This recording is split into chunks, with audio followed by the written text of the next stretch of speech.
Welcome. If you're here, you have shown an interest in origami, or the art of folding paper. Now, for those that don't know, origami originated in Japan hundreds of years ago, mainly for ceremonies as well as gifts. But through inspiration and imagination, it has evolved or folded into what it is today. Many sciences have actually taken inspiration from origami. Things like the arm that telescopes out of the Hubble telescope, as well as vaccine research with the way proteins fold in the body. Let's dive right in and get creating this wonderful creation.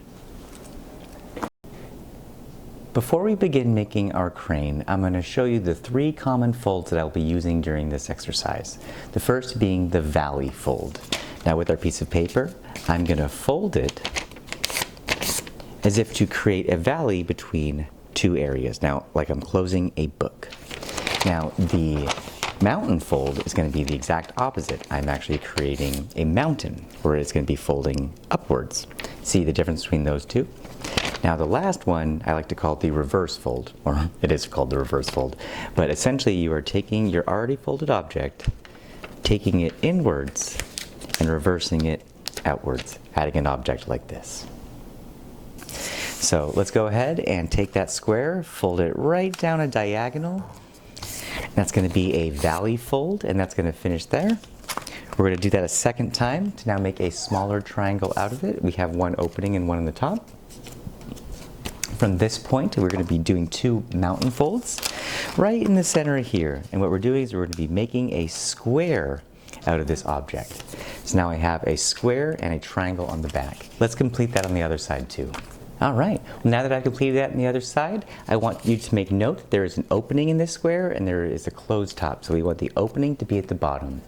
We have a fun little trick we're going to do next, as I'm going to show you, is that making some pre-folds will help with future folds getting that accuracy down. So I'm going to take this, fold a kite shape out of the very center.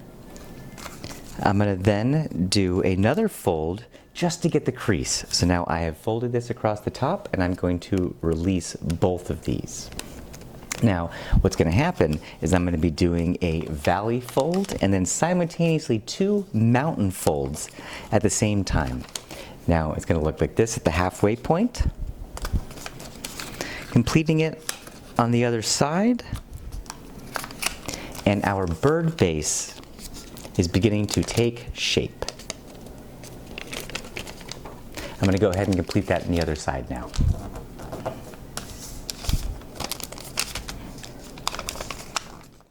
All right, well this completes our bird base, and now it's only a few reverse folds and a mountain fold to get us to where we need to go. All right, so let's pay attention to the shape we got. It's like we almost have 2 wings up here and then 2 sunken head and tail. So let's go ahead and take one of those tails, the points that's facing down, and we're going to go ahead and do a reverse fold right along the edge. And what we're doing is almost creating a small crown on one side. And let's repeat it on the other, of course.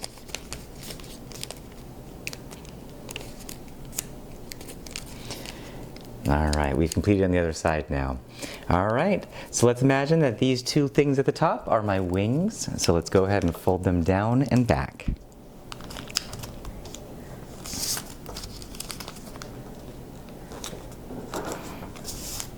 Without being said, of course, on the back. Now that we have this, let's take what is our head, which would be the point where the wings are going away from, and we're going to do one more reverse fold in order to get this crane complete.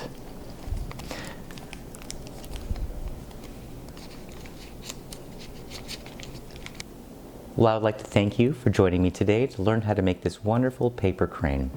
I've been making paper cranes and dinosaurs for over 20 years as stress relief and something to bide the time, but it was a pleasure of mine to be able to share this with you today.